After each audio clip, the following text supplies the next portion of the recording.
Hey, Carrie. Hi, Ariel. All right, sorry. Everyone joked in my last live stream about the prison. It's just on these windows. I don't know why. There's no balcony or anything. All right, Carrie, awesome, awesome, awesome. Ariel, welcome back. Brian, greetings. I'm great. I just got back from my beach walk, sunrise beach walk. How are you? We're going to just give everyone a few minutes to trickle in, and then we will get started. There are 4 people here. Hi, Diana. Welcome. Diana, where are you joining us from? Glad to hear that, Brian. Carrie, you're in Seattle too. Ah, there are 2 of you from Seattle. Awesome.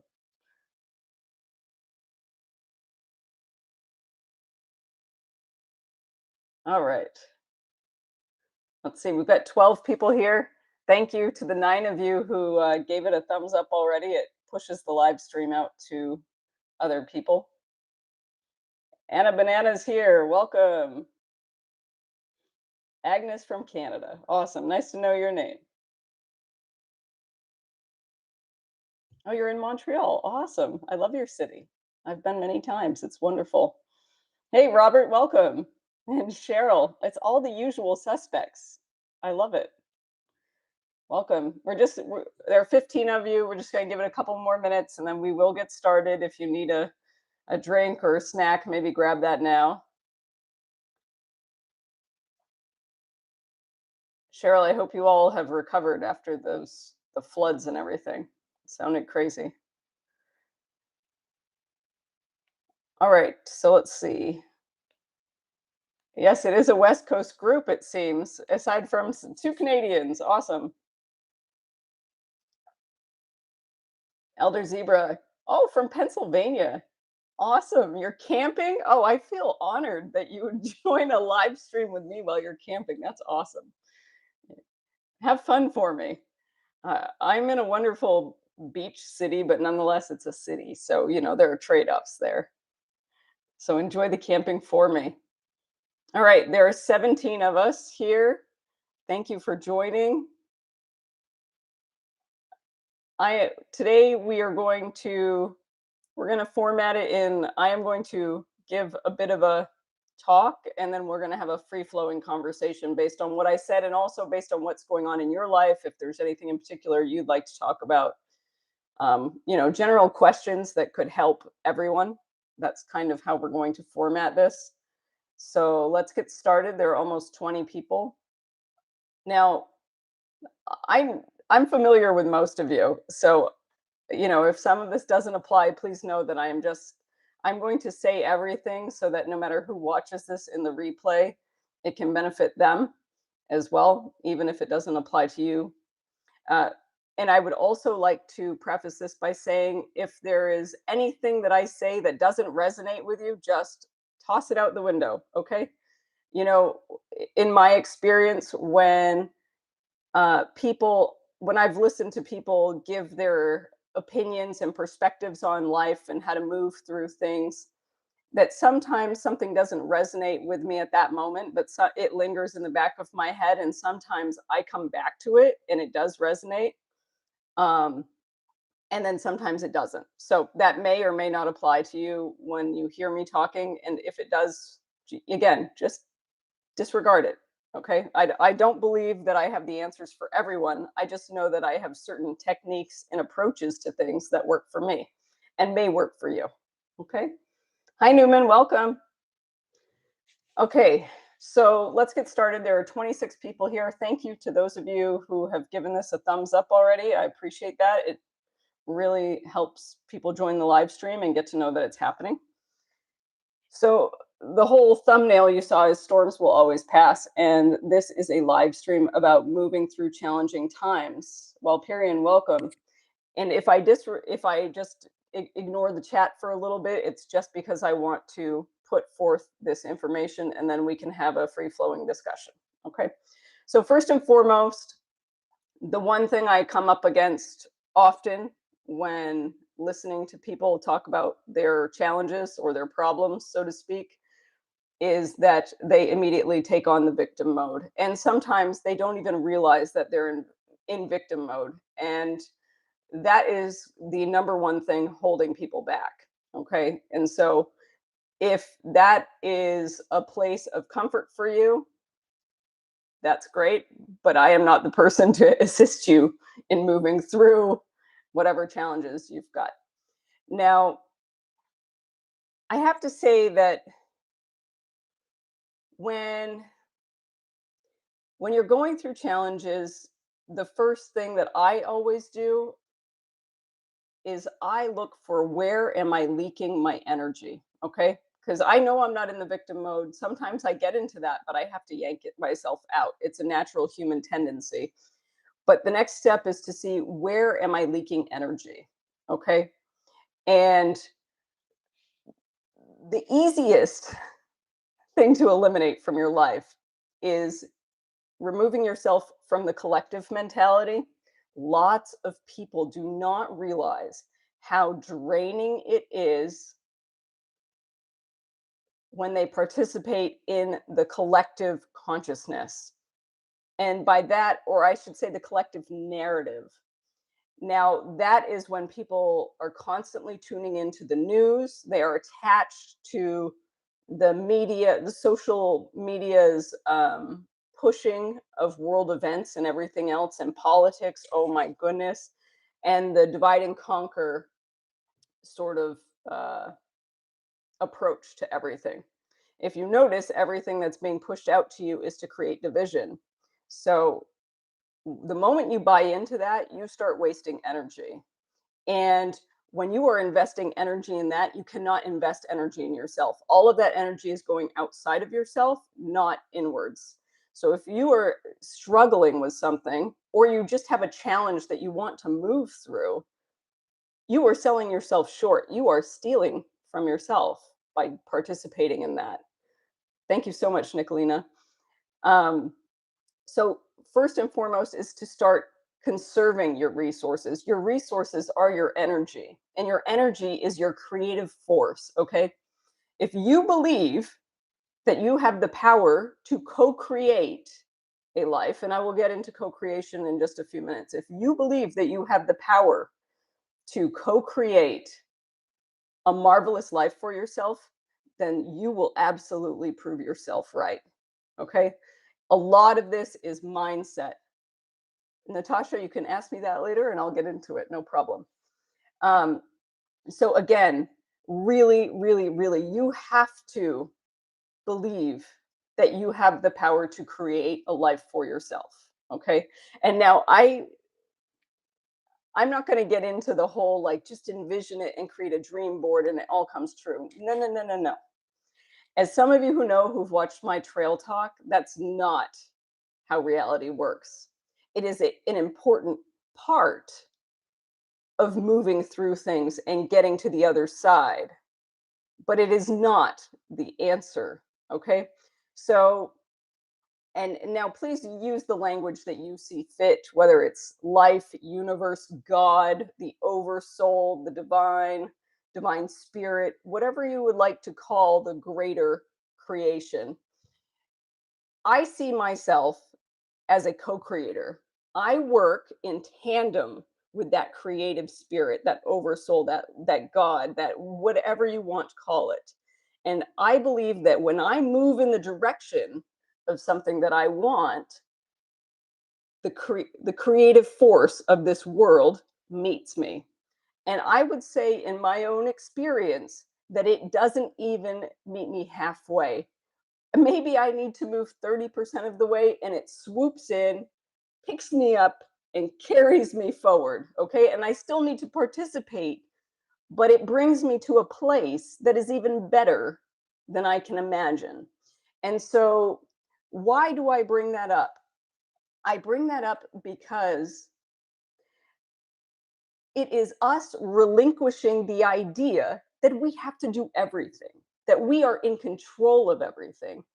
If you believe that you are the only way something can happen and that it's only you and just you alone that will make something happen, then your results are going to be very narrow, very tiny, because you are creating from your narrow perspective.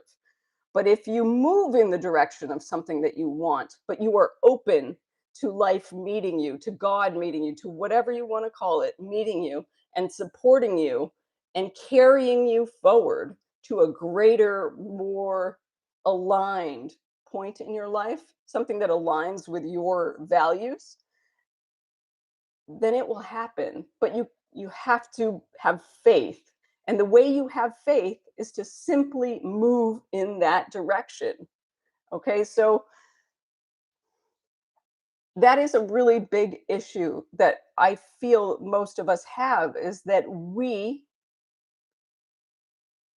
can't let go of control.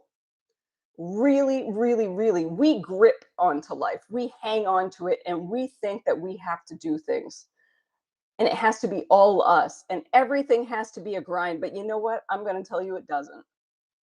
And when you start to realize that if you take charge of your life, but you are also open to the support and to the magic of life, you are going to be carried forth in a way you've never experienced before. And it has happened for me many, many times. In one of my live streams, I talked about how my life has literally transformed in the matter of weeks, as in literally just poof. I didn't know I was going to be somewhere, and then I moved. And, for example, my move from Bali to Greece happened in 2.5 weeks. And that was from the moment in Australia I was traveling and I realized I needed to move to Greece. 2.5 weeks. And I had an apartment and everything. And my whole existence transformed. And that's what I'm talking about, moving in the direction. The moment I realized it was time to move to Greece, I took action and then every door started opening for me. And that's what happened when I moved here to Vietnam. So, yes, Ariel, thank you. It sounds like surfing. Yes. And I grew up surfing. So maybe that's where part of this perspective comes from. Because if you try to control everything, you are going to eat it, as we say. You are going to face plant. You are going to wipe out like none other. But also, I want to mention that when it comes to leaking energy, one of the greatest leaks of energy is living in the past and living in the future. Okay, it's all right to look to the future, but your power exists right now. That is why Eckhart Tolle wrote that book, Power of Now, because this moment right now, all of us here gathered for this positive reason, this positive energetic transmission and exchange between all of us, that is where our creative power comes from. Every single moment is where we can start creating. Okay. Life rewards action. And sometimes that action is sitting still in meditation. Okay. So it may look like nothing's happening, but internally, there's a lot happening. And so that's what I mean. Life does reward action. But if you're the type of person who just wants to doom scroll on the internet and you're wondering why your life is a mess, well, you have to look at your actions. I always say vote with your feet and your wallet. Well, vote for yourself. What actions are you taking that show that you want to move through this challenging situation, that you want to move to a different place in life? So that's some of the things I want to put forth. Now, there are 33 of you in here. Thank you so much for joining me on your Saturday evening, afternoon, whatever time zone you're in. It's actually a Sunday morning here. And I want to get into fear. And the only way to push through fear is to take action. The more you sit and think, the more challenging it becomes, the more afraid you become, the more anxious you get.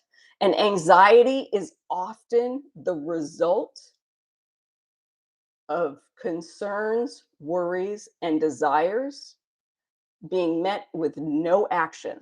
Okay. The moment you take action, anxiety and fear start to lose their power. Okay. So that's why I'm saying it's really, really crucial to take action, even if it's a tiny step. You know, when When I am in a situation that is challenging, and say it's something I can't control, like someone passing away, I always find that if I think about, and sometimes I even jot them down, do what works for you. I I take stock of what is happening, what this situation has created. Not only the feelings within me that it's created, but also where's the opportunity in that situation. And I'm not talking about making money. Sure, okay, that happens in some situations, but I'm talking about the opportunity. Where is an opportunity of growth? Where is an opportunity of self exploration? Where is the opportunity to help someone else or myself? Whatever it may be, there is always an opportunity in every challenge, but we have to be willing to see it. And that's the difference between people who are creators and people who sit in the victim mode. Okay. And that's why I'm saying, if you are the type of person who sits in victim mode and wants to make excuses why you can't do something, why something is not possible for you, then I'm the wrong channel to be hanging out on. I mean, you're welcome to, but really, I'm going to make you angry. I'm here to support those who want to make big changes or small changes, but want to learn ways on how to possibly do that and take steps forward. Now, I want to also explain that life mirrors back to you who you are. What you put out into the world is what you get back. It's what you see, it's what it's reflecting back to you. So, and often that is what you need to wake you up from the the sort of feedback loop that you have created for yourself. So let's get into feedback loops. Let's talk about feedback loops. What is a feedback loop? So a feedback loop, and let's just give example. A feedback loop is something that is created because of habits. Okay, if you are a creature of pure habit, it is time to change that. Now, I'm not saying you have to go and eliminate your whole routine. No, no, no, no, no. That's not necessary. But when you are starting to feel stuck, I encourage you, and don't tell anyone. Don't write it down. Don't tell anyone. Just go out and do something different. And then when you're done doing something different, start doing something creative. And I don't mean that literally, it could be artistic, but I mean creative in terms of an action that moves you towards the life you want to create. So, for example, if you want to move, but you've got a house full of stuff, go pick a room and start sorting through things. Go take action. So, after you break your pattern, go take action and move in the direction of the life that you want. And it's almost as if you capture life's attention, you capture God's attention. You go, "Oh, okay. This is a living, thinking, breathing human, not a robot, not an automaton." And your creative power really solidifies in those moments. And so all I'm saying is that whenever you start to feel like you're falling into a rut or things are getting dull, just break that feedback loop and go do something different, and then do something right after that that moves you in the direction that you want to go. Okay? So those are kind of the things to be aware of from where I stand. I'm doing this live stream because I've had about 3 or 4 people ask me if I do coaching or consulting, and quite frankly, I was in transition mode and there's no way I could possibly do that. So I am offering this as, just I I want to give this. And I do have an interest form if anyone is interested in potentially joining group group coaching classes or one-on-one. I do have a form you can fill out and put your information in, and I'll reach out to you. I will be starting this by the end of the month or early November at the latest. It's right. I've just posted it in the chat. I will post it in as a pinned comment at the end of the stream, but feel free to fill that out if you are interested. So I'm going to keep going, and then we will Oh, you're absolutely welcome, Nicolina. And if anyone has questions, I will answer them as soon as I'm done talking. I've made some notes. Now, this is not necessarily how I would structure a coaching call. This is more of an informative live stream, and just to give people some tools to use to help themselves. I just want to let you know that, and this is something I really think needs to be made clear, is that people make a big mistake when they pray, and or it's how they pray. And when they pray, they are praying for something. And so it communicates a sense of lack. Well, the universe, God, creator, divine spirit, whatever you want to call it, gives you exactly what you already have, right? So if you are acknowledging that there is an absence of something, well, it's going to keep giving you the absence of something.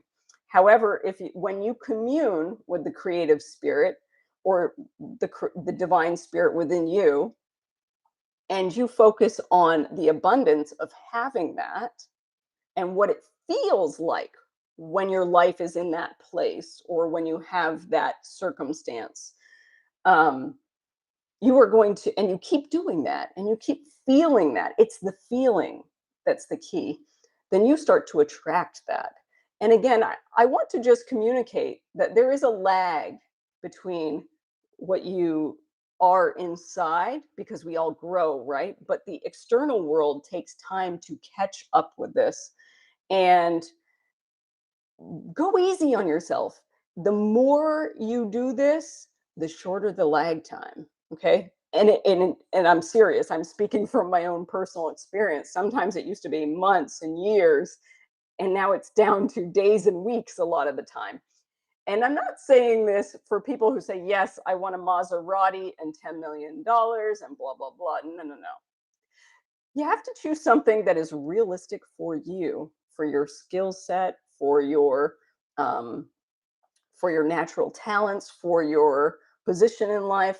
Going from, $10,000 in the bank to $10 million in the bank is very unrealistic in the space of a year. Could you get there in a lifetime? Could you get there in 20 years? Certainly. Some people even do get there in 1 year. But the goal is to be realistic and also to choose things that serve your highest good. It's one If you just want $10 million, it's like, okay, so what? Why do you want that? What good are you going to do with it? Is it going to serve your highest good, and how is it going to serve the highest good of others? You are not going to get something that is unfulfilling, right? Because your problems are still going to exist regardless of the number in your bank account. So the key is to heal and transmute and transform whatever it is inside of you so that you can move forward. And that's what this is really about. Now, if you don't have an inner relationship with yourself, and you don't if you feel uncomfortable sitting alone with yourself without looking at your phone, there is a problem. And if you expect to manifest and move through challenges and create a different life for yourself, that's not going to happen. You're going to create more of the same because you're constantly internalizing whatever it is you're nonstop looking at your phone. Now it's okay to look. I listen to stuff when I cook. Sometimes I listen to YouTube videos, often educational stuff, um, when I'm just sitting around and I'm just relaxing. But it's not the majority of my day. Again, you have to take time to go within. And that doesn't mean you have to sit, cross leg, none of that. You don't have to do any of that. But you have to just get to a place where you are comfortable with yourself. And the more you do it, the more comfortable you become with yourself. You know, I would say that I had a boot camp in this because Simon, that's awesome. I, I just want to say that I sort of had a boot camp in this in my own life. One, being an only child, I had to learn. And while I had tons of friends in my neighborhood, we had a great little neighborhood, and we all ran outside and played with each other until the sun went down. The rule was when the lights came on the street, we had to go home. That was kind of how it was. But I was an only child, And so I was great at entertaining myself. I was great at just sitting alone with myself. I'd often just sit and listen to music and hang out in my room. That's it. And then as an adult, I started traveling a ton and even traveled a bit as a kid by myself because my family was scattered all over the world and across the US. And but as an adult, traveling by yourself really forces you to go within. Some people totally ignore themselves because they just go out and, drugs and partying and stuff like that, whether they're traveling or not. But sure, I had my fun, but that wasn't every single night. Right. And so when I was traveling, I was forced to be alone. And it was fantastic, because the more I did it, the more I enjoyed it. And then it also made me a better person when I connected with other people too. And it also makes it easier to change your life. It makes it so much easier to change your life because if you're happy with who you are, even though we all have room to grow, even though we all have things we want to do in life, and we see ourselves in different places, not necessarily geographically speaking, although that could be it, but I just mean different points in life and doing different things. Um, we all have room for expansion. And I think the next thing I want to talk about here is comfort zones. Okay, we all have our comfort zones. And the key is to, if this is your comfort zone right here, is to do little things that keep expanding it. So eventually your comfort zone gets huge and change is a lot easier that way. In fact, the bigger your comfort zone, the more you stretch and expand it, the easier change is and the faster it can happen. Now, I'm not saying that change needs to happen overnight. No, you need to move at your own pace. Okay? Change change comes about when you're ready. Okay? When you're ready to take action, when it's the right time for you, and also when you have learned what you've needed to learn from this chapter in your life. And I think a lot of the problems that come through our lives is the way we look at situations.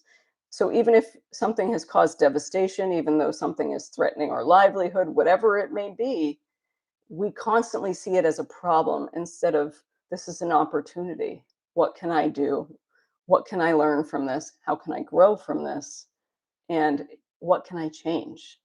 And again, it's being present in the now that is going to give you the power to shift things dramatically and quickly. And it will seem a lot less effortful than you imagine it would be. And so, again, I am speaking from experience and I'm happy to answer questions about that. I made a list here and I want to make sure I caught everything. Oh, yes, there is one other thing. I did a stream of consciousness thing and my handwriting is quite messy. So I had to decipher things here. The other thing is to let go of your attachment to the outcome. Focus on the actions that you're taking. If you're too attached to the outcome, again, you are showing that you have no faith in the co-creative energy that is this universe, God, whatever you want to call it. And by letting go of your attachment to the outcome and focusing on the moment, the now, the actions that you're taking to move in that direction, again, opens up the door for the co-creation to happen and for something greater than your imagination allows to come in. And I think, let's see what else. That's all I've got here, except for one more thing. Whatever happened in the past, happened in the past. But it doesn't mean that it has to reoccur again. Okay. If you dwell on it, you're going to bring it forward. You're going to bring it into the present and you're going to bring it into the future. But if you focus on the now and realize that the past does not have to determine your present and it does not have to determine your future, that you can shift all of that, then you can move forward. Okay. So those are all of the things that I basically wanted to share just in an introductory sort of speech. It's been going on for almost a half an hour now. So I'd like to open this up to you. Please put your questions in the chat. If you want to make it easier for me to see your questions, if you write Jasmine in capital letters or TMD, then I will be able to see it. Okay, we've got a question here from Andreas in the pre-chat. When you've gone through a really challenging time, you often feel completely drained. Where do you find the energy again, especially if you want to make a change? Again, I'm going to speak from my own personal experience here. I spend time alone, in silence, often in nature, and I focus on my breath. And this is part of the training I've done as a posture and alignment instructor. So I breathe into my ribs. And sometimes it's easier for people to lay down and practice this. I expand my ribs. Expand your ribs on the inhale. You can put your hands right on your ribs like this and just put them on your ribs and breathe into your ribs, expand them, and then feel your ribs move inwards when you exhale. Now I'm going to explain what happens there and why there is so much restorative, energetic power in this. So inside your ribs is your diaphragm, and your diaphragm kind of expands and does this up and down with the movement of your ribs. Okay. A lot of people breathe into their upper chest or their belly, and there's no power there. Okay. The power comes from your diaphragm, and this is called diaphragmatic breathing. And the reason I say this is because the more you practice it, the intercostal muscles are the muscles between your ribs. Okay, those are called the intercostals. And when you expand your ribs as you breathe, and then they contract as you exhale, you are strengthening them, and you are allowing your body to oxygenate at one of the highest levels possible. You cannot get that level of oxygen into your body by breathing into your chest or your stomach. Okay. And now the more oxygen you take in, the more your body can switch from the sympathetic nervous system, which is fight or flight, survival. It's what we're in all the time when we're going through our daily routines mostly and working. And it allows you to switch to the parasympathetic nervous system, which is the part of the nervous system that switches on when we relax and restore and rejuvenate. So that is honestly what I do. I mean, I personally don't need to lie down to practice that breath anymore because I've been doing it for so many years. But if you need to just lie down in a quiet place and practice that, do that. And just focus on the feeling of your ribs, the intercostal muscles between the ribs, and the feeling of your body as you do this more and more. And you might have to force it, but the more you practice it, the more natural it becomes, and the calmer you become, and the more restored you feel. And if you do this day in, day out, you are going to notice a massive, massive difference. And that's what I do when things get too challenging. And then I move forward from there. I often get a lot of clarity by being in nature and doing this breath work. And I hope that helps. Let's see. All right. So Nicolina has a great question. And again, if you have a question for me, please put Jasmine in capital letters or TMD so in capital letters, just so I see it, because I might not be able to catch everything. But Nicolina has an awesome question here. It says, how do you prevent absorbing other people's energy? I find that the more I'm around other people, the more deep alone time in nature I need to cleanse. Absolutely. And I'm very much the same way, Nicolina. As you know, I used to work in a hotel and I was a night manager, and I was responsible for the guests' well-being overnight. And also I worked the evening shift at the front desk. So I was exactly in that position. And one of the most important things that I've found when I do is at the beginning of the day, I close my eyes. You can either do this lying down or sitting up, but I find it more powerful if I'm sitting up and my feet I usually do it barefoot or with socks. and my feet are firmly planted on the ground, and I close my eyes, and I want you to just do first, I would say do the breath work, and then you can do this. But make sure if you're just starting the breath work, do it lying down and then come sit up and close your eyes, feet grounded. You can put your hands on the tops of your legs, or or palms up, whatever is comfortable for you. And I would put a cushion under your hips, under your butt, but don't let it go below your don't let it go below your thighs, because the moment you do that, you keep your spine in a really 90-degree angle, and it's very uncomfortable for you. But if you have your hips raised, then it's supportive of your lower back, and it's a much more natural position. Okay. And then, and sorry, as my posture and alignment training and everything just comes in, it's nothing for me is separate. It's all combined here. And what I do is I close my eyes and I scan my energy field. And I'm not saying that you need to have any superpowers to do this. I just want you to see what comes to the black screen of your mind when you do this, from above you all the way to your feet and below. And what I personally imagine, now you choose what works for you, but I imagine a waterfall, and it's kind of like a silver white light, and I imagine it pouring over me gently, but covering me completely. And it's an energy cleanser. And I start my day with this and I end it. And then once that's done, you can start to, I would say, hermetically seal your energy field, however you want to perceive that. For me, it's a golden light. It's a golden light shield. And I imagine it, and I command that it be above me, below me, in front of me, behind me, to the side of me, to the other side of me, in all directions of time and space. And I imagine it as a circular thing.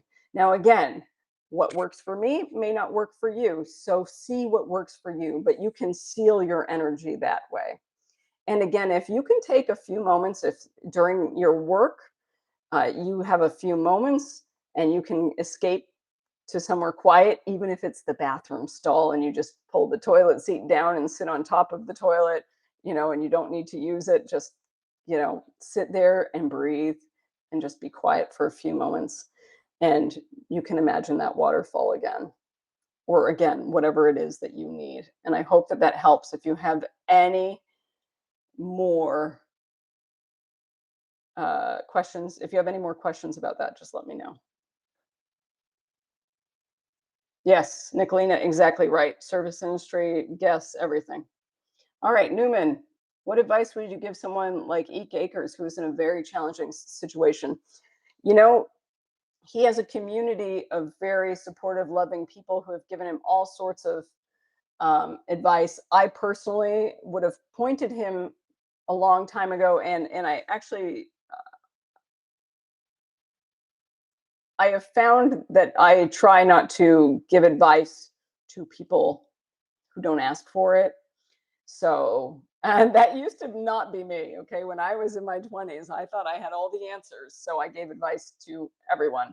Whereas now I am very reserved about this. So I wouldn't go out and give him advice. But if he asked me, I would point him in the direction of Jeanette and Alan Murray. And Jeanette Murray is an Australian woman, and let's see, I'll put a link. Remind me before I end this live stream to put a link in the description box, or to put it in the chat. Jeanette and Alan Murray are Australian, well, New Zealand, but they were living in Australia. And in 2001, she was given a death sentence. She was given 6 months to live by her doctor because she was told she had late stage breast cancer. And she was a new grandmother, and she said, there is no way I am leaving this world and leaving my grandson behind. I am going to be here for my grandson. This was in 2001. And she and her husband lived typical lives. He even smoked. They both drank. They ate what, they thought they ate healthy, whatever. And she just decided she was going to reclaim her health. And so what she started doing tons of research, and um, she changed her diet, and she went to all raw fruits and vegetables. So she went raw vegan. And now I'm not dogmatic about diet, but as a transformative tool, as a detox tool, that's very powerful. And she is still alive today, zero signs of cancer. And what she and her husband did blew my mind. So they both did that. She became cancer free and on this raw fruit and vegetable diet. And and they were eating all local food. So I think that's a really important thing to do. If this is not, if you need to be somewhere where this is, you can get this kind of food 4 seasons of the year locally, not half dead imported stuff. Um, and they ran, and these people are in their 60s when they did this. They ran a marathon a day, every day, for 366 days. And they had a support crew in a van. And these marathons were around the perimeter of Australia.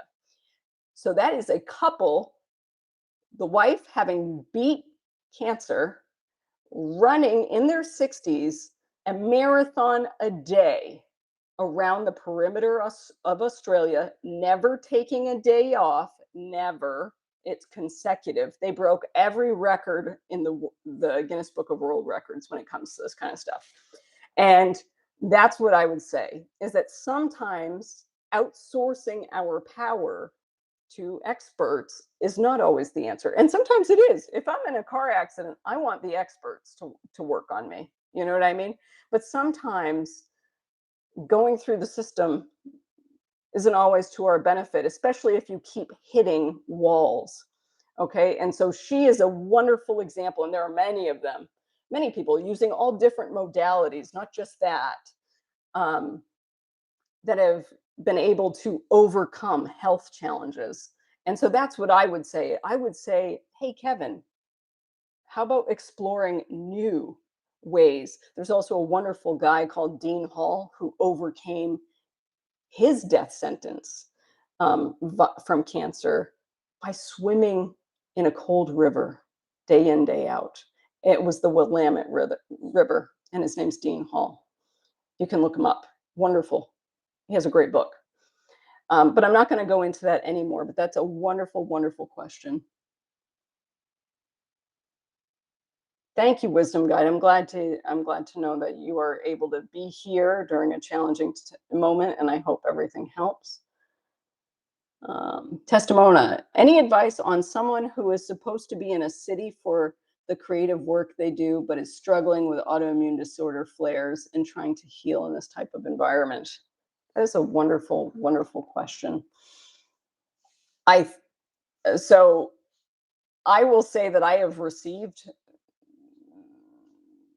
the diagnoses of a generic umbrella that was autoimmune disorders many times. And what I can say is that I have transformed my diet. That is a big one. But also, I have reduced the amount of artificial light I've exposed myself to. And if you want to get into that, there is, she's not the leading guy. Jack Kruse, world leading neurosurgeon, is the top guy on this, but he has basically gotten to the point where he has proven that the majority of our health issues are due to the exposure of blue light, LED lights, fluorescent lights, those sorts of things, and not enough exposure to full spectrum sunlight. So the key for me would be getting outdoors as much as possible, using red lights to offset some of the fluorescent. These are blue light blocking glasses, and someone asked me about them earlier. I'm sorry, I can't remember who, but I'm going to type I'm not affiliated with this company. I'm not sponsored by them, nothing, but the company is Lucia. I think it's Lucia or Lucia. I can't remember. I heard the guy Dan in an interview. who founded the company with his daughter. That's the company I got it from. I highly recommend them, and they are basically the only company that passed Jack Cruse's, the world leading neurosurgeon's test. For he said he tested most of the ones off Amazon, and they all failed. They don't block blue light like they say they do. And my darker lenses here are 100% blue blockers. So Testimona, that's one of the first things I would recommend is also you need to figure out. I experiment with food on my own body. Again, I'm not dogmatic about it. I know what works for me, but what works for me may not work for someone else. Um, you know, I removed for a long period of time, especially in the US, I removed grains and I noticed that the inflammation in my body just disappeared to a very serious degree. And when you and the issues that I was having disappeared. So again, when you and usually I just eliminate one thing for a long period of time, whether that be 2 months, 3 months, and I see how it affects me. And if I get positive results, then I stick with it. And if I don't, I try eliminating something else and then go from there. So those are the two things I would recommend. I really, also, I don't know if you get to watch the sunrise, but if you watch the sunrise and let the natural light hit your eye, that helps balance hormones. And that's really, really important. Watching the sunrise, barefoot on the ground. Um, but that really helps. Now, if you can go to a park and do that, and if you're in a city, then that is great. But again, as the lady I was going to say is Dr. Alexis Cowan. That's I'll write her name here. She's on YouTube, but I would just do her. I would just Google YouTube, search on YouTube, an interview with her. She explains the science the best, and she even explains how artificial light trumps diet when it comes to health. That diet is important, but it is not as important as having natural light. So I'm with you. I am in a city right now, and I have had to do some, I had to weigh the trade-offs. And for me, that was being able to have exposure to UVB light all year round. Okay. Because where I was got almost no UVB light for about 6 months. And I'll explain why that's important, because as Jack Kruse and Dr. Alexis Cowan, well, they're both doctors, explain, UVB light is what we need to take in through our eyes and our skin to produce vitamin D. Okay. It's not the same as if you ingest a supplement, but UVB is responsible for UVA and UVB are responsible for regulating and balancing our hormones. UVB allows our body to produce vitamin D. And technically, vitamin D is not a vitamin, it's a hormone. So just remember that. And that is part of watching the sunrise. But UVA light and UVB light occur at different times of day. UVB light is usually a shorter window, like where I am now. And there's an app. It's called My Circadian app. Again, no affiliation. And if you have a smartphone, you can use this My Circadian app.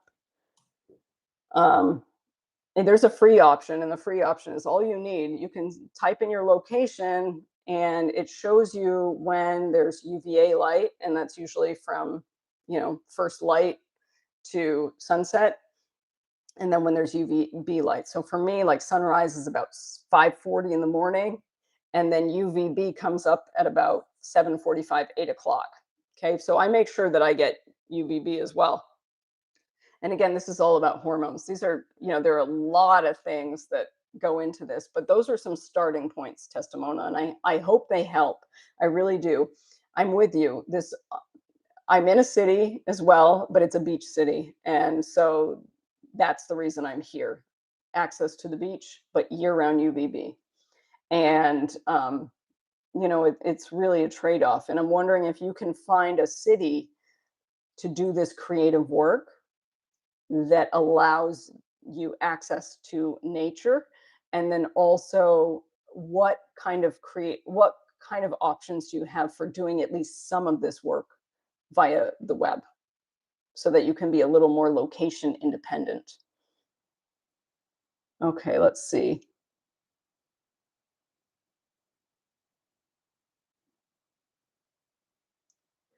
Curious Ed, yes, yes, I am familiar with him.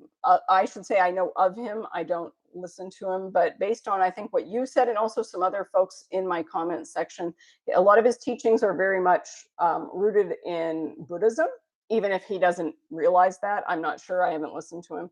Um, and I resonate with what some people have mentioned about him in my comment section because a lot of it is what I learned through my practice of Vipassana and attending Vipassana courses over the years. Yeah, okay. So Global Vagabond said something helpful here. You make a great point. Meditation requires practice first. A lot of people think you just close your eyes and do it. To completely relax at it is not as easy as it sounds, but totally worth it. Yes, and I would say this that people put way too much pressure and stress onto what they believe meditation should be and is. Um, the only thing you need to know is to breathe. And, the more you practice that breath work that I just was telling you about. And also, I should add this I've been doing it for so long that sometimes I forget how to teach it. Um, when you inhale through your nose and exhale through your mouth when you're doing that breath work, okay? You're going to get more power from it. Inhale through your nose, exhale through your mouth, okay? Meditation, key here. Don't go into it with pretenses. Just remember if you start to wander, come back to your breath, put your attention back on your breath. And it is, don't expect your mind to go blank and don't try to force it to be blank. Allow the thoughts to move through your mind. Just don't cling to any one of them. Don't follow and attach to any one thought and then run with it because that's what we do in our daily lives and that's what drains the heck out of us. Okay, just allow those thoughts to keep moving. And if you don't attach to any of them, that is tremendous success. Okay, like pat yourself on the back, huge success. That is really the key to meditating. And then eventually you do get to a point where you can meditate. And then eventually, within that same period of meditation, you get to a silent stillness. Okay. But the goal doesn't need to be that.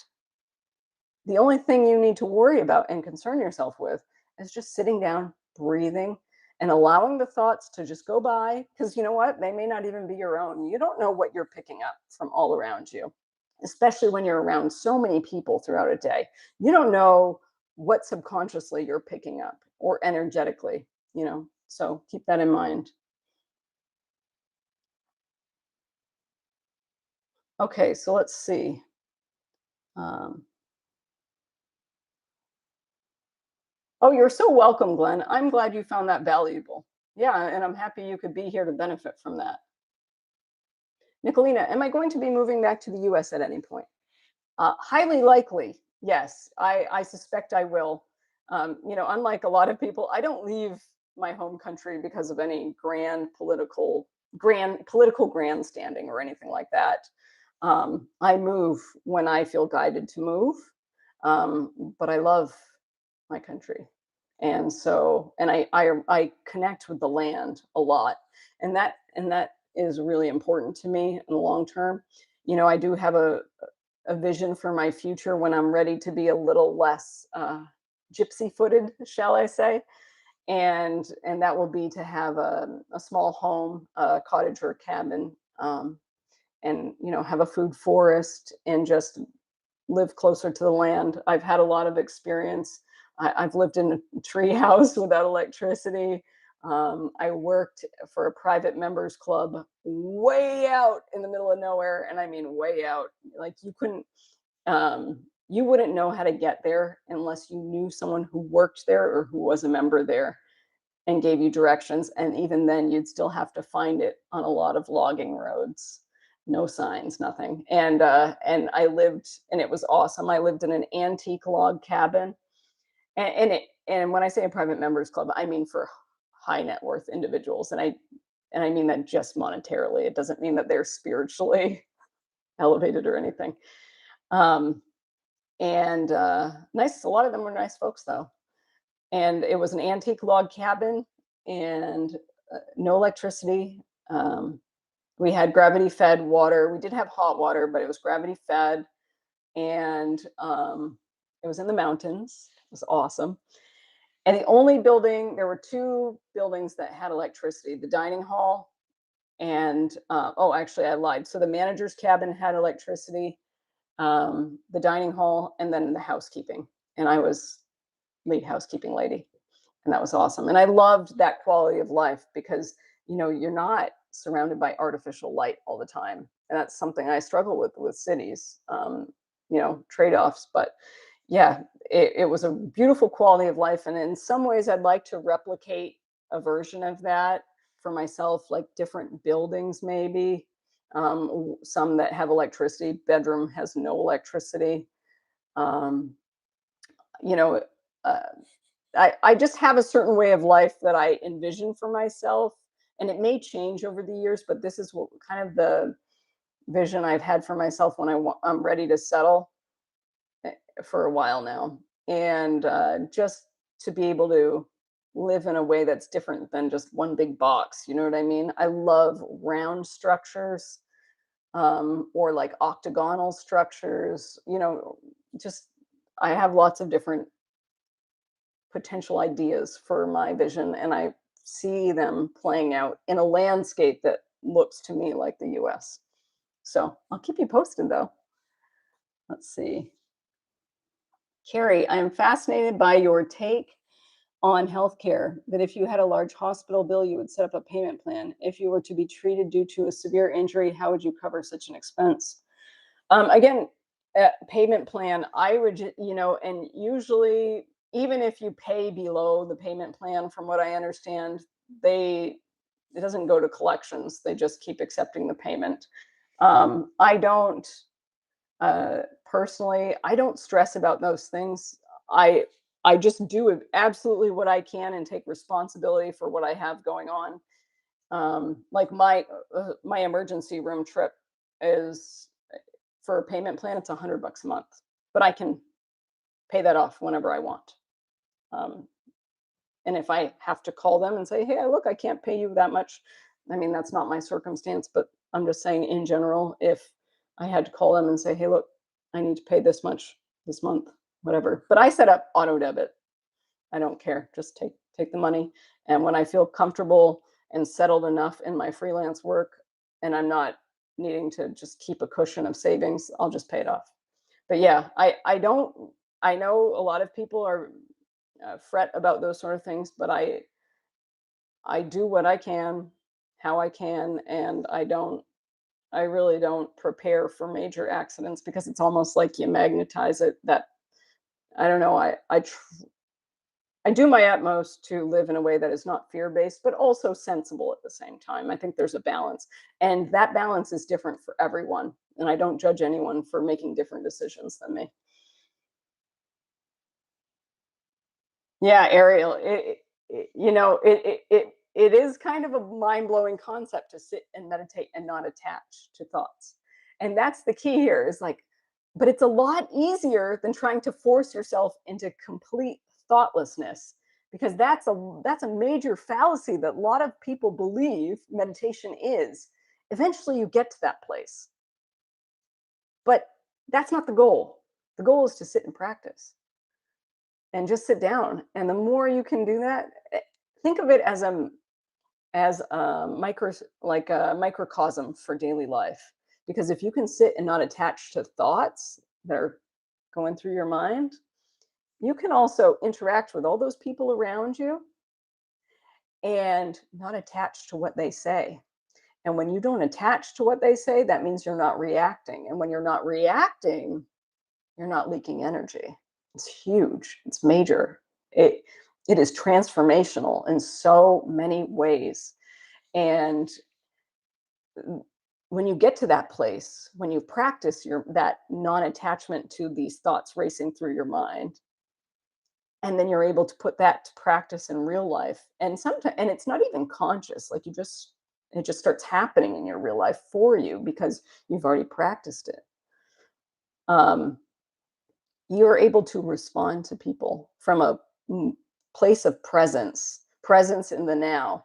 And when you are fully present in the now, that response is always from a place of strength. And I don't mean bullying, I just mean inner strength and clarity. When you react, you're latching on to what they say and what they do, and it's a knee jerk reaction, and it actually feeds the fire. And I hope that helps bring meditation um, into a real practical place for people.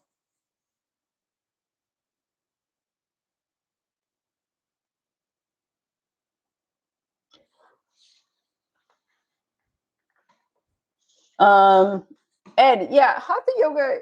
So first and foremost, I just want to put it out there that I'm a certified yoga instructor. I got certified almost, let's see, almost 10 years ago.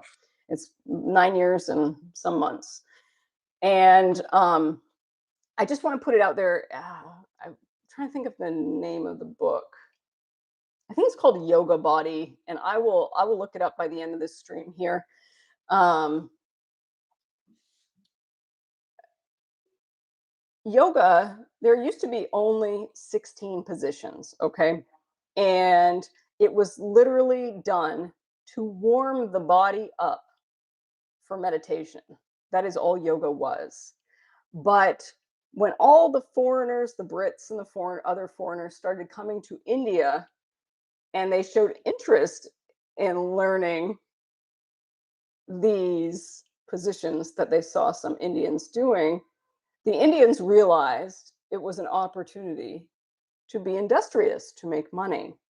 And so the majority of modern day yoga positions are not traditional yoga positions. They did not exist originally. And they are based on modifications of a lot of Russian gymnastics. Yeah. And a lot of yoga, and I do modified yoga because a lot of these modern day invented yoga positions are actually very bad for structural alignment of the body. Now, I'm not saying don't do yoga. No, not at all. Yoga is wonderful, but it's important to learn to do it safely. A lot of the things that they do can lead to hip and knee replacements. Yogis are one of the, especially women in their 50s who do yoga regularly, are pretty high up in the rankings for when it comes to hip replacement surgery. So just keep that in mind. Let's see. Someone from Alexia in Marlborough, Mass. Welcome back. All right. What was fascinating? Natasha and Cheryl, what did I say that was interesting to you? I'm curious. All right, so let's see. Carrie, TMD, have you ever in your lifetime had a lot of stuff? Do you have a storage unit in the States? Have you always been a minimalist? Okay, great questions. To start with the storage unit question, no. I am storing my stuff at a relative's house, and there's an empty room that all of my stuff fits in. And that room is in the upstairs of a house that is just used on the ground level. So it's not in anyone's way, but it's not a storage unit. And I have given a financial contribution to help offset that. Oh, thank you, Cheryl. Yeah, that makes sense. Yeah, and I'll try to find that book. It's an amazing history of yoga. It's really phenomenal. It's done by a journalist, an investigative journalist who just has no attachment to the yoga industry and no affiliation, and actually did a deep dive, and it's really mind-blowing. I believe it was called Yoga Body by Mark something. I'll have to look it up. Yes, yoga did start thousands of years ago, but it was 16 positions as a way to prepare the body for meditation. It was not how we make it out to be nowadays. Cool. Okay. Okay, and so to go back to the questions about stuff, Carrie, I feel like I have a lot of stuff right now, and I am not necessarily only a minimalist, although the way I traveled, one would say so. I'm not a minimalist just because of my book collection. Oh my goodness, there's not enough time in the world to read all of the books I want to read, but that's okay. I've pared them down a bit. Um, and yes, so have I always been a minimalist? The answer is no. I have had a lot of stuff. Let's see, when did I have a lot of stuff? I had a lot of stuff when I was growing up. And I think it's a product of my mom buying me so much stuff because she had a lot of stuff. She wasn't like a clutter bug, but she had more than she needed. And she bought me stuff. And I would always, as a kid, I would do these clean outs and I'd just start like I would literally, I drove her and my stepdad bonkers. Well, my stepdad would laugh because when he was younger, he was in the military, and so he was very orderly and clean and disciplined and stuff like that. So he would watch me and kind of giggle and just, go downstairs because I would put all my stuff in the upstairs hallway. I'd just move it out and then pile some of it in the guest room as well. And I'd rearrange all my furniture, and then I would only put back in my room what I was using and wanted to keep. Everything else, I would say, hey, I want to take this to Salvation Army. Hey, I want to take this to Goodwill. And my mother would be so mad because she spent all this money on stuff and here I am getting rid of it. So I will say I have a natural tendency to turn things over and to not hang on to things if I'm not using them. But it's not that I just own a tiny amount of things. I definitely, my book collection. So I hope that answers your question. Above the horizon, yes, yoga is a multi-billion, and it's like I can't remember what it is, but even when I was getting certified as a yoga instructor, it was like over $100 billion, I believe, of an industry. So I think we take everything with a grain of salt and not worship at the altar of anything, metaphorically speaking. Yeah, just because so much has been commodified at a very extreme level that it doesn't really represent what it originally started as. And it doesn't mean that what it started as is bad or there's anything inherently wrong with it. In fact, I think it's wonderful. So, Noob, is it my plans to visit Valencia, Spain? No. Although I have been, I went in my 20s and it's a lovely, quirky, cool city, very eccentric. Alexi, garage sales help a lot. Yeah, I have to say, well, I was last living in an apartment, so that didn't really work. But what I did do was I drove a car full of stuff. I think it was about a year ago to a relative's house, and they let me set up a free table out in front of their driveway, at the end of their driveway, facing the road, and I just put up free, help yourself. And I just set the table up and I lined everything up on it. And then there were some bigger items that I set on the side on stools and stuff like that. And that stuff cleared out so fast. I can't even tell you. And this wasn't even in a big town. This is like in a remote area. And it cleared out fast. And as soon as I noticed gaps on the table, I'd go out and put more stuff out until there was nothing left to put out. And I literally got rid of everything that I put out there. It was amazing. It's a lot easier for me than sitting around doing a garage sale. Mentally, I just don't have the bandwidth to deal with that. Pamela. Hey, welcome, Pamela. You love when I speak about my books. Thank you. We got 44 people here. Thank you so much for joining. Steve Solis, did you ever read The Hobbit and the Lord of the Rings trilogy? I did not. And it's funny you asked that. I tend to not, when everyone gets all hyped about a book series, I tend to just go, eh. It's a natural reflex, I think. But I have been thinking about that trilogy in the last year and how I need to read it. I'm curious why you asked, Steve. Any other questions for me? If you want to give me a second, I'm going to find that book, the yoga body book, The History of Yoga. Okay, forgive me. I'm going to put an Amazon link, and it's not an affiliate link, and it's not because I'm a huge Amazon supporter or anything like that, but it's because it's people from all over the world can access this link and then they can get the book if they're interested. There you go. It's Yoga Body by Mark Singleton. The Origins of Modern Posture Practice. And again, he was an investigative journalist with no real attachment. It's not like he came into this looking for something. He had no predetermined idea of what yoga should be, that yoga's good, that yoga's bad. He went into it with his eyes just wide open. And again, he's an investigative journalist. He's trained to research. And this is what he found. It's fascinating. Ed, that's awesome. Sounds like you live a very cool and healthy life.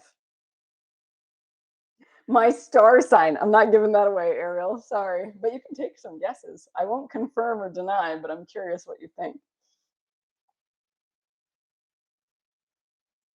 Carrie, was there a big goodbye ceremony to your makeup and jewelry? I'd like to stop wearing makeup and styling my hair, but it's so common here in the States. How did you let all that go so many years ago? First and foremost, I want to say that it was actually my natural tendency. So, like when I was a teenager, my mother wanted to give me makeup and stuff like that, and I just didn't like it. I I wanted I wanted to just be as I was. That's my natural instinct. And then I remember having makeup, went to this place to have makeup done for prom, and they're trying to put eyeliner and stuff on me, and my eyes hated it. I couldn't even put in contacts when I was at like 13. I was like, even I kept trying as an adult. I could never do it. And it's a blessing. Glasses are fine. Yeah, so it just felt really unnatural to me.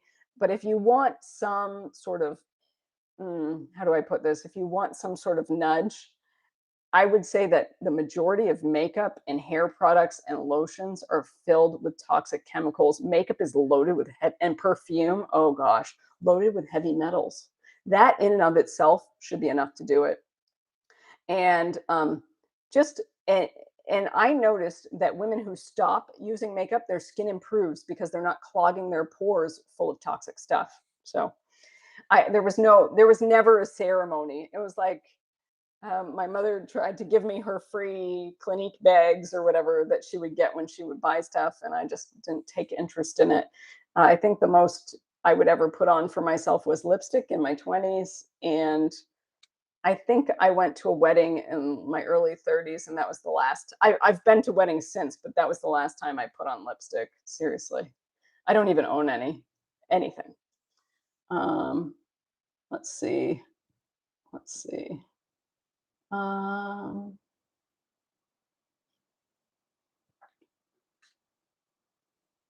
oh, Cheryl, someone also mentioned Lord of the Rings trilogy today. That's wild.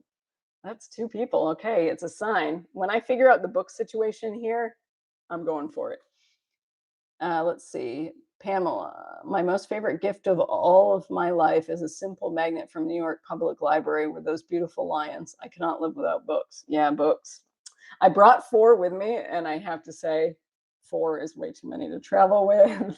Shame on me, especially because they're books I know I want to keep.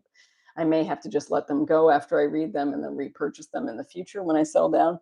But I haven't read anything since I left the US. I've been in explore mode. Let's see. Nicolina, I'm definitely a Scorpio. Okay. Natasha, I like that question. Haha. I was wondering if Jasmine is a 5 life path. Us fives love travel and independence. I have no idea about the life path thing, Natasha. That's interesting. No way, not a Scorpio. Nicolina, LOL, I'm a Scorpio. Carrie, oh, interesting. All right, Glenn, okay, so everyone, yeah, I haven't, and I actually haven't watched the movies either, Glenn, but I want to read the book first.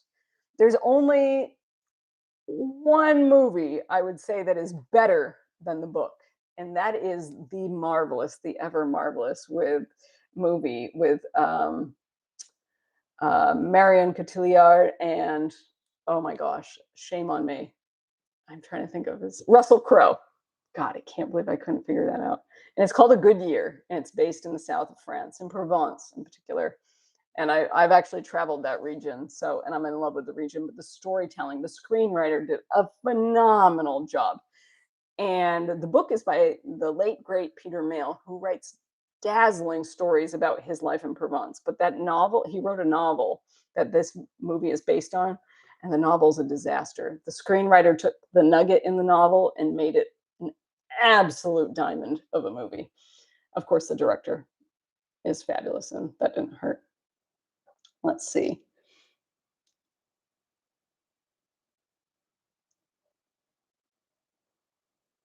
Kat, I appreciate your perspective and mindfulness about where and how you spend money. When you lived in the US, I'm curious your thoughts about how doing your own taxes and paying an accountant.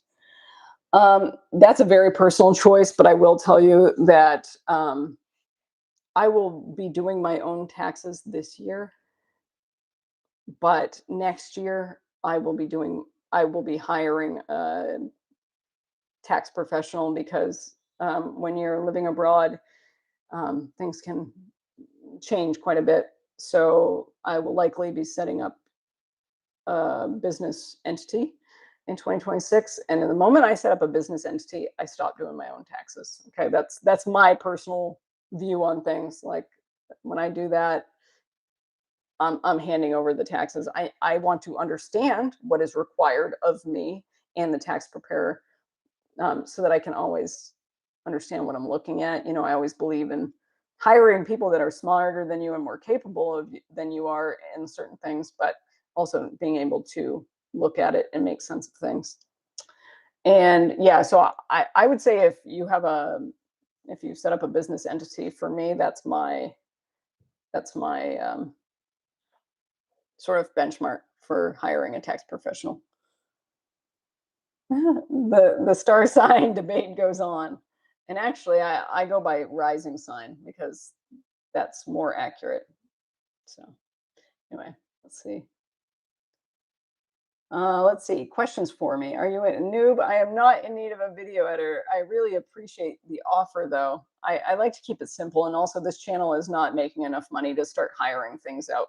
And I'm not certain that I want to. I want to keep things as simple and authentic as possible. I have one guy I've worked with over the years. When I was doing freelance work, I hired him to help me out with graphics. And he does my thumbnails exactly as I prescribe. And that's it.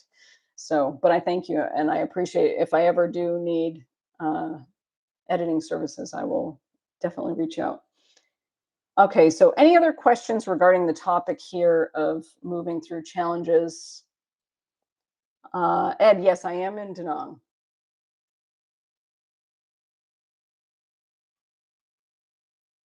Let's see.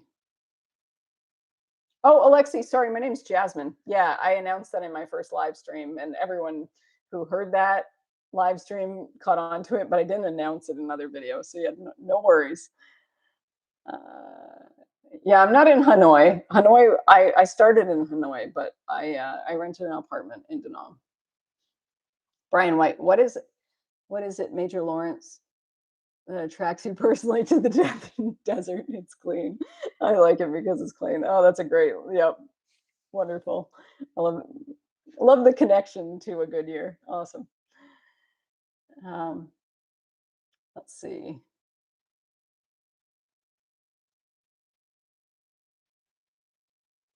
Okay, so how has the world changed after COVID? I wonder when traveling. You know, I think probably traveling right after people would have noticed a massive difference, but I don't. I mean, I just see people wearing masks. That's voluntary, but I, I, I don't know. There is like the whole movement towards using your face as your boarding pass is happening, but beyond that, I don't really see anything. Yep, global vagabond. That definitely is the goal of what I was getting at here. Not getting attached to thoughts also helps in dealing with toxic people. That is one way they steal your energy. Yep, and that's why I was saying if you practice not attaching to the thoughts that run through your mind as you sit in silence and meditation, and you just allow them to flow, you can acknowledge them, but don't attach to them, then your natural state when other people start creating drama or try to antagonize or to stir the pot, so to speak, your natural instinct won't be to latch on to what they say or do. Instead, it will be to observe. Thank you so much, Noob. I appreciate that. That's really kind. Yeah, Ed, you're right. This seems to be a hot place. I actually have been stopped on the street twice by people asking me, "Are you a YouTuber?" And that was kind of funny. Um, I'm actually meeting up with one woman today. She's really sweet, and I was so glad that she said something. She seems really cool. Um, let's see. Carrie, what were my degrees? And I believe you said in another video you have a master's. Yeah, so I studied English and theater in undergraduate. Super useful. Actually, they were because I've used writing professionally to make money and editing, and my master's was also in a writing related field. So I have used my degrees, but sorry, I hear a bug. Oh, look at that giant critter here. I'm gonna have to hold on, hang tight. I'm gonna put this buddy outside.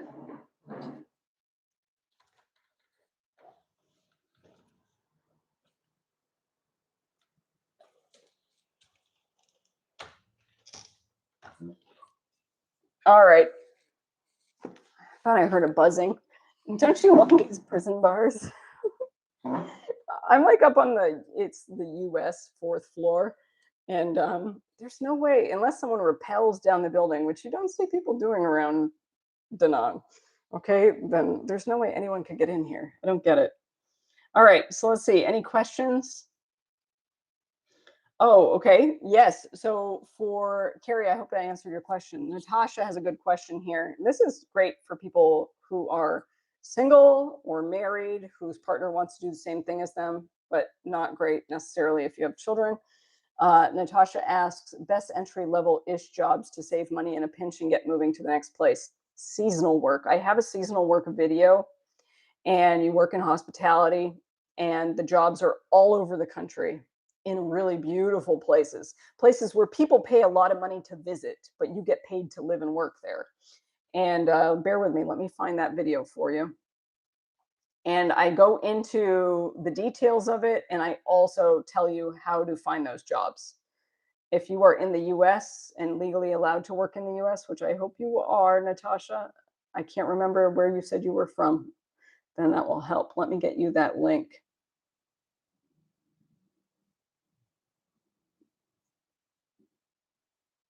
Okay. Natasha, here you go. Here's the link. That is the travel jobs link. Okay.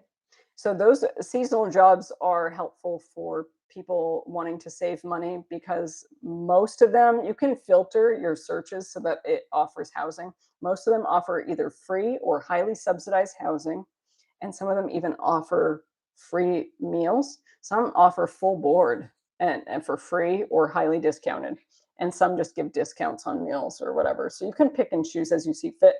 The one thing I'd say is avoid places like Colorado where they charge a fortune for housing. Just steer clear. There are plenty of other states with good minimum wages where you can work a job that's, free housing. You get paid above minimum wage, you get tips. It's great. And you work a season, so like May to October or May to September, or December to March, and you get to save money. You don't have a lot of expenses, right? You can use it as an opportunity to pay off debt, whatever you want to do, and then move on to the next one. And in fact, there are folks hiring year round. I mean, you can find a job at any time, is what I'm saying. And right now is a great time to apply for winter jobs. Actually, the winter jobs are being posted heavily, and the website is in that video as well. Okay, let's see what else. You're welcome, Natasha, Nicolina. Um, Thank you so much, Pamela. I look 20 years younger. Well, I feel that's interesting. One of my Patreon members, you know who you are, said it was like a total metamorphosis. And I said, yeah, I feel like I connected with my younger self, the me that was like a teenager living life at the beach with my best friend. Obviously, my childhood best friend is not with me, but that sort of carefree vibe is back. So thank you. I appreciate that. Okay, any other questions about challenges and moving through them or anything I said here? I want to make sure that this is as helpful as possible for people. If you happen to be interested in group coaching or one-on-one coaching, please fill out the form. I just put the link in the description box. It's very simple. All it is your name, email address, which type of coaching you'd be interested in, and whether it group, one-on-one, or both, and your time zone. That's it. It takes you 30 seconds or less to complete if it's something you're interested in. And that just allows me the opportunity to reach out to you in the future when I get started. Any other questions? Otherwise, I'll wrap it up. This has been about. Oh, I'm sorry, Carrie. What was your question? What did I miss? I'm going to wait for Carrie. What's up?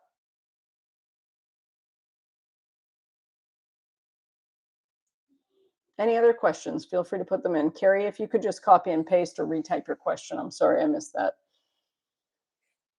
We've got 42 people here, 41 people. Awesome. Take care, Ed. Have a great rest of your evening. Thanks for being here and sharing.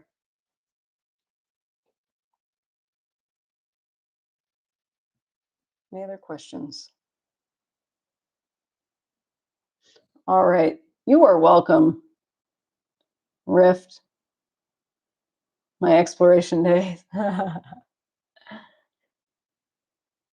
Adventure sports. Well, what kind of adventure sports are you talking about? I've done a lot of things. I've I've done long treks. I've done paragliding. I've done mountain biking. I grew up surfing. Um, well, I don't know which sort of adventure sports you're talking about. I've also gone on canoe trips. I have done paragliding, but I don't skydive. I actually lost interest in doing like real adrenaline junkie type stuff, except for surfing. I am not doing hospitality work in Vietnam. No, no, no. I'm not working for any Vietnamese companies or anything like that. I am doing my freelance writing work based in the US, some editing work based in the US, and then also YouTube and Patreon, which are US based. Oh, okay, Carrie. I'm just wondering about packing for long trips. Advice for me is I'm leaving for Lombok tomorrow for a month. Oh my gosh, Carrie. Okay. Um, yes. Well, you can buy most things you need when you get there, but Lombok is different. Lombok is, I have to say, feel your way around Lombok. It may have changed since I was there because I haven't been there in about, I haven't been to Lombok since 2012. Packing, you need mosquito repellent like none other. Um, it can be quite bad. Um, I would say if it were me, bring your bathing suits. Sometimes, here's the thing I've noticed about Southeast Asia: some places have tiny towels.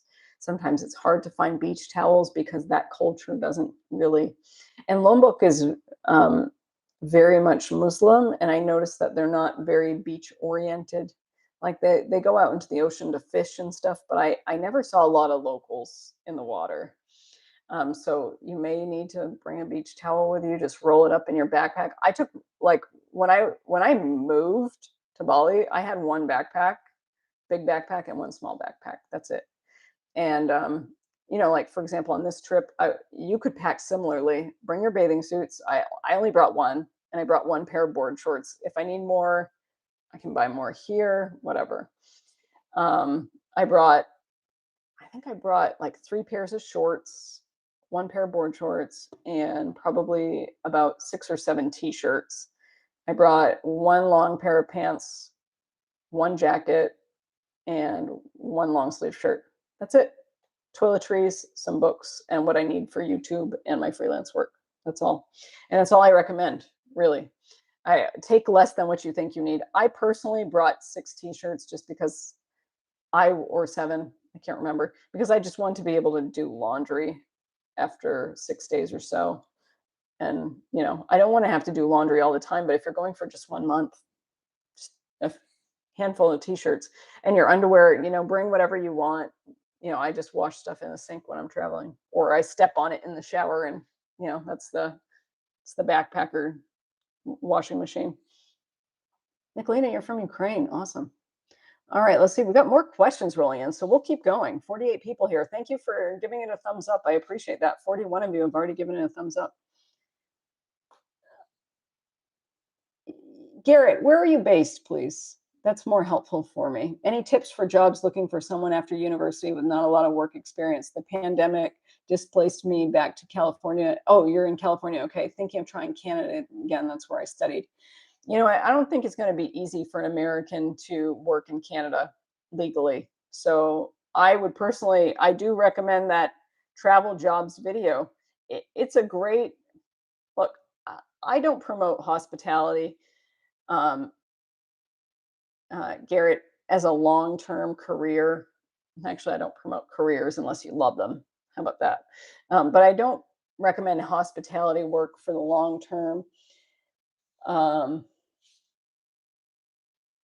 but it is a great way to develop a skill set that is transferable to all different types of work. And it makes you learn how to interact with all sorts of people, which is invaluable. It really is. And so, since you are US based, Garrett, I am putting the link in the description to my travel jobs video, seasonal work. You can do it. You can work in really cool places, see a lot of the country, get paid, save money, but also build that skill set. And then that would give you a lot more freedom to go off and decide what you want to do. And you can try all different types of work. Some of those you can be a rafting guide. You don't make heaps and heaps of money, but you do all right. A whitewater rafting guide, they'll even train you and certify you. You can work in housekeeping. You can work at the front desk of a hotel. You can get trained to work in a kitchen of a restaurant. Um, you can do all sorts of things. You can work as a server, a bartender, and um, a lot of places will get you trained.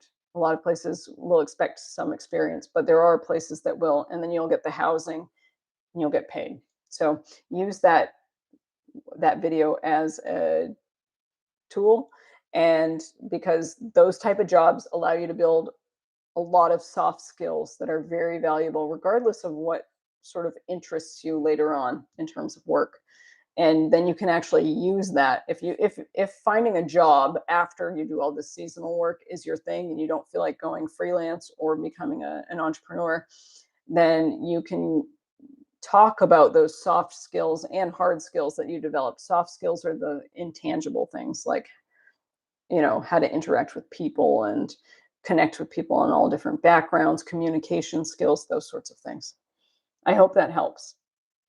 And I highly recommend it. If you do want to do it, seasonal jobs right now are posted for the winter. They are hiring. There are jobs that are available for the fall, but they are hiring for December right now. And that's early December. Brought a lot of rash guards. Yeah, but rash guards dry super fast. I would just pack one.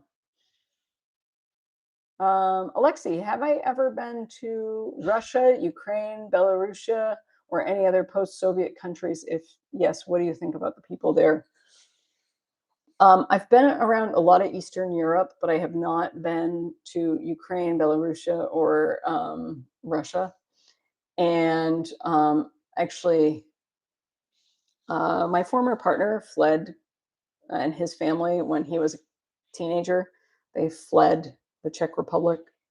Um, the now Czech Republic. It used to be Czechoslovakia, of course. Um, they fled communism and they moved to another European country. And we went back to his home country. And I noticed that while the people were kind, they weren't as outgoing. And they often, all their homes had the curtains shut during the day and the shades down, and that was just an observation. I've been to many former Soviet countries, and I see some of that in a lot of them, but in the Czech Republic I see a lot of it, especially in small towns. And I don't know if that has anything to do with it, but people are more reserved, but when you get to know them, they're very, very kind. That's my experience. The only place that I noticed where people were super outgoing, and there was a lot of Soviet influence, was Serbia. People in Serbia were outgoing beyond belief, and I really I didn't see as much of that reserved nature. Uh, but again, it was Soviet influence. It was it was less strong than is in Czechoslovakia, but not the countries you mentioned. Nicolina, you're from Ukraine. Very cool. Let's see. I am having a hard time keeping up here. D Santos, I watched a bunch of your videos and I think you're very inspiring. The one about not having a career really helped me a lot. Do you have any tips for people on how to get into freelance writing? D Santos, I got started a long time ago in writing, so I don't know that I have really valuable advice. But I will say that not recently, but in say about 4 or 5 years ago, I picked up some clients from Upwork, the website Upwork, and um, and that's great. I actually, I got freelance writing work by reaching out to people I know in the industry and just saying, "Hey, I'm back," and that kind of works for me. But Upwork might be a great start. I used to think that AI was going to take over writing jobs, and it kind of is to some extent. But AI is very formulaic, I should say, and there's still a demand for authentic, real writing. So don't give up on that yet. Elder Zebra, I keep bouncing between wanting to stay close to family and soak up those everyday moments and feeling a strong urge to move abroad and live somewhere that just feels more me. Yeah, that's a wonderfully it's a wonderful place to be because that means that you have a close connection with your family and to live abroad and I think that that's definitely something only you can figure out. But if you do that breath work that I was teaching people and definitely breathe in through the nose and out through the mouth and practice that regularly and then just sit in a state of meditation where you're allowing the thoughts to roll through your head but don't attach to them, eventually that clarity will come. That clarity will come. Oh, Ariel, you're so welcome. Elder Zebra also says, but honestly, neither option feels totally right or fulfilling. It's like I'm searching for something that neither path quite gives me. Well, I'm telling you, breath work and meditation will give you so much more clarity. Also, this is a useful tool for people, and it's definitely, this is really deeply connected to the topic of the video here, the live stream.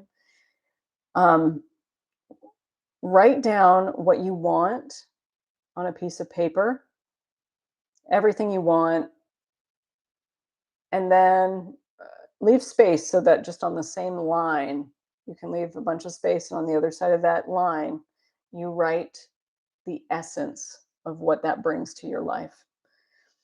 And then if you focus your energy on adding that essence to your life, exactly what you want will give you more clarity. It will come to you because a lot of those things on that list are not what you really want. What you really want is the essence.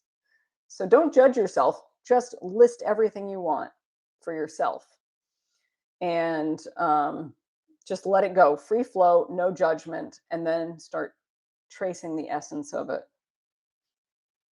And then start adding the essence, those different essences to your life. So, for example, people think they want to travel, but what they really want is the freedom of, they want freedom, they want adventure, they want to learn about something new, and so the more the more you start giving those things to yourself, the clearer your list gets. And every now and then, just sit down and write that list again. And that list is going to look different. Just put them in a folder. See how that list changes over time. Maybe you do it once a month, once every 2 months, whatever frequency. But don't do it so close together. Just give it some space and time where you give it enough space and time to where you forget about that list and you just jot the essences on a piece of paper and pin those different essences up on your fridge or something like that. And yeah, you'll be amazed. Okay, let's see. Um, okay, so Elder Zebra, I hope that helps. Hi, Sophia. Hi, Garrett. Um, let's see. I'm trying to catch up here. Sorry. Um, you're welcome, Alexi.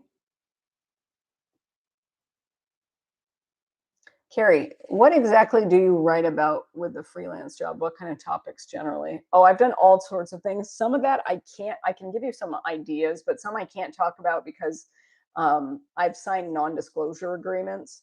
So I have done ghostwriting work. So I'm writing something and someone else puts their name on it. I've written content for websites. I have written travel articles. I have written on my sort of once long interest in global monetary systems. Yeah, I'm a total geek on that stuff. Absolute geek. I try not. I don't even try. I just don't focus on that as much anymore because I feel like this is more the work I'm doing here. Giving these sort of information and energetic exchanges is more my vibe. But for a long time, I wrote on that stuff. Let's see. Nicholas, AI, that's what I thought. But you know what? There's still a lot of people out there who are paying for authentic writing because it's a different voice and it's not as generic as all the AI writing. And that's what I'm finding from my experience with clients I'm working with. Let's see. Absolutely right. Purposeful sound. Yes, you gain clarity by being a spectator to your thoughts, but also just an observer of what's happening around you, of your own, not just in meditation, but of your own thoughts, your own behavior, and what's happening around you. The more you can observe and not latch onto things, the clearer you get.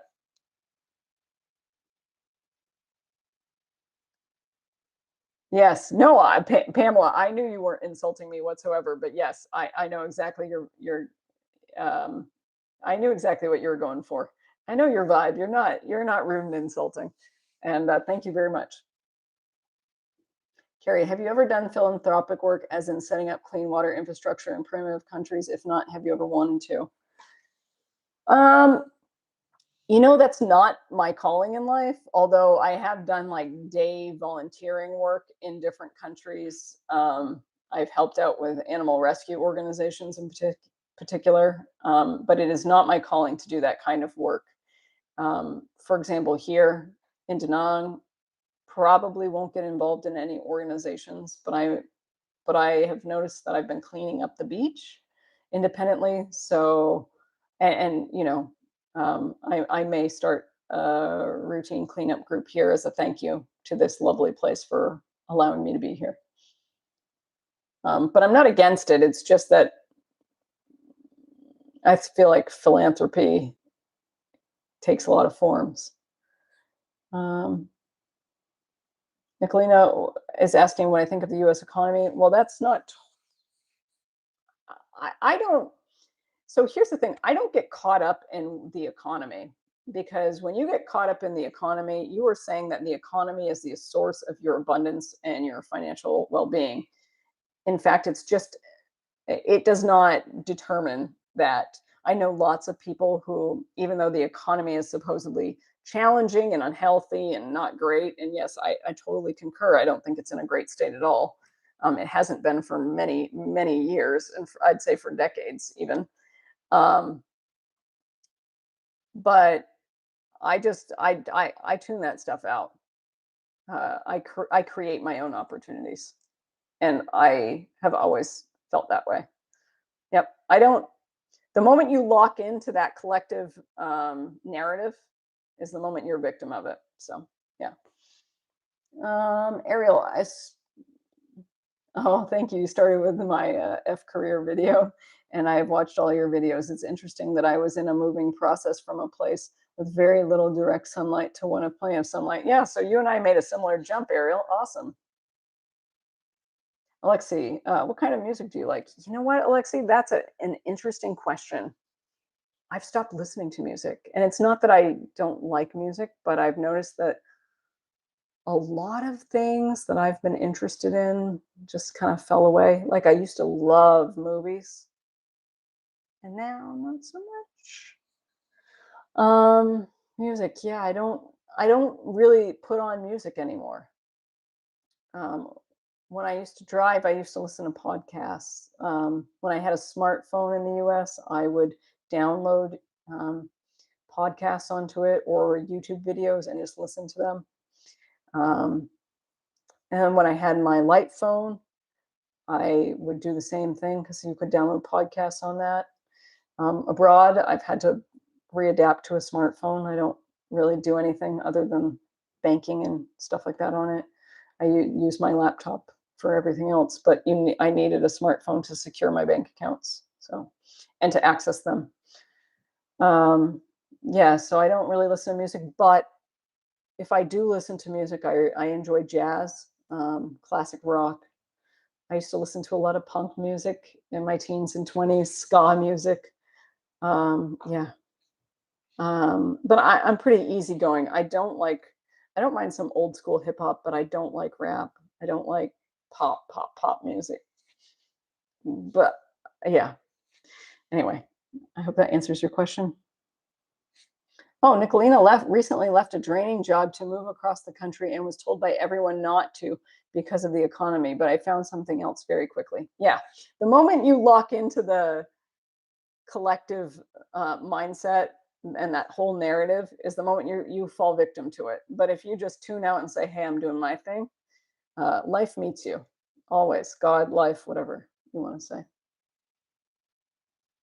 Again, I don't watch movies anymore. A Good Year was one of my all-time favorite movies, but I haven't watched it in at least 4 or 5 years. Oh. Any other questions related to the topic of moving through challenges or anything like that? Oh, okay. Carrie has a question here. How did you adjust to talking to a phone when you started doing YouTube videos? I feel like it would feel bizarre, and I honestly don't know what I would say, but you don't seem to have an issue. Yeah, that was really interesting. It was awkward. I'm not gonna lie. But what I did was I'd get a little I would tear a computer printer paper, usually from some writing project I had, and use the backside of it. I tear it into quarters, and I would just jot a topic and then the points. I'd put bullet points of what I wanted to discuss, and I would just read it a couple times the night before and read it before I make the video, and then I'd keep that paper in my pocket in case I needed to yank it out. And that's how I stayed on topic. It's I am going to do a YouTube live stream about uh, creating a YouTube community because it really, a lot of people want to focus on all the technical stuff, and it's not about technical stuff. It's about being a real human being and sharing your stories. But because I'm trained in writing and in story formation and all this other stuff, I know how to put my thoughts out there in a way is that can be communicated directly and clearly for people and follows a certain flow that keeps people interested. And again, I credit that to my experience in terms of education and professionally to writing. So that's what I can offer people in terms of teaching people about YouTube. But that was my little technique on how I got started with the video, on recording videos. And also I had a hard time. I My tendency is to stare at the middle of something, but the camera's over to one side, right? Because you're filming horizontally. And I had to get used to staring at the side, at the camera itself, not the middle of the screen, which is bizarre to me. I just, natural tendency is to look to the middle. Anyway, I hope that helps. Alexi, that's your favorite movie. Yeah, I know Brian White also likes that movie too, Brian, wherever you are. All right. Any other questions about making changes? Nicolina, that is a powerful question. Do I ever feel that the choice to opt out of technology will become increasingly harder with time? Yes. Yes. And it also, I believe it also depends on where you are in the world too, and also your lifestyle. Eventually, I acknowledge that eventually there will be a point where I check out. Yeah. And that if I put anything else out into the world, it will probably be just books. Um, but I don't see that time necessarily in being immediate. Um, yeah. And tech is great to a certain extent. It's just how it's used. I consider tech to be relatively neutral in terms of it being what it is, but it's just how it's used by the powers that be, by us, and everything. Right? We can choose how we use it. Of course, if you don't like using it, you can steer clear of businesses that demand you to use it. But like you said, eventually it's moving in that direction. Also, the only thing is my issue with tech, honestly, is the environmental impact. It's tremendous compared to anything else by a long shot. The data centers, where we store everything in the cloud, all that stuff, and mining for the minerals and metals that are needed for it. Let's see what else. Um, Glenn Elliott, have you ever heard of Teen International from the 1980s? My girlfriend traveled to many different countries with Teen International, an evangelical entity. No, I haven't. But I have to admit, Glenn, while I am very spiritual, I'm not particularly religious, so I wouldn't have been exposed to that.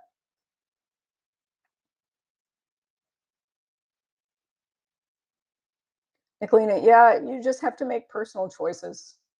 You know, sure, if you get off social media, and social networks and social media are different to me. I think social networks are also social media, but social networks are the ones that we really connect with the people we know in our daily lives. Um, and I don't do those. And, a lot of people fell away as a result.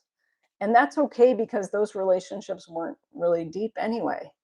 And I think we all just individually have to choose what best suits our lifestyle and what's really important to us. Any other questions before I finish this live stream? It's been about 2 hours, and your girl's going to go out and get some UVB light so I can produce some vitamin D and balance those hormones again. Oh, thank you, Pamela. That's very sweet of you. I appreciate that. Oh, no, Carrie, sorry. No, I do everything from my laptop. I did bring a phone, but again, that was only because I had to set up security for my bank accounts. They were requiring it for international travel that I be able to receive phone calls and do two-factor authentication or multi-factor authentication. So, and a lot of that you can't do on a light phone, unfortunately. And I don't think my light phone would have worked outside the U.S. from what I understand, at least not in Southeast Asia. So, let's see. So yes, I do everything from my laptop, and I just use my phone to. Oh, and I also use my phone for the Grab app, which is the taxi app, the Uber app of Southeast Asia, except it's better than Uber. Elder Zebra, my phone lost power earlier, but I want to say thank you for your thoughtful reply. You are super welcome, and I am thrilled that you were able to tune in, even though you were out camping. That is so cool. Thank you so much. Any other questions? Carrie, you are absolutely welcome. Thank you. All right. So you all have been amazing. Thank you so much for being here, for spending your Saturday evenings and afternoons and nights with me. Um, it's a real treat. I try to be as engaged as possible on in the comments section, but it can be overwhelming at times. Hi, Jojo. So these live streams allow me to sort of connect with people a lot better. If you want to join us over on Patreon, the link is on my homepage, and I will put it in the description box. And also, if you're interested in joining potential group coaching calls or one-on-one coaching with me, I'm going to put that link again one more time in the description box. I mean, in the chat.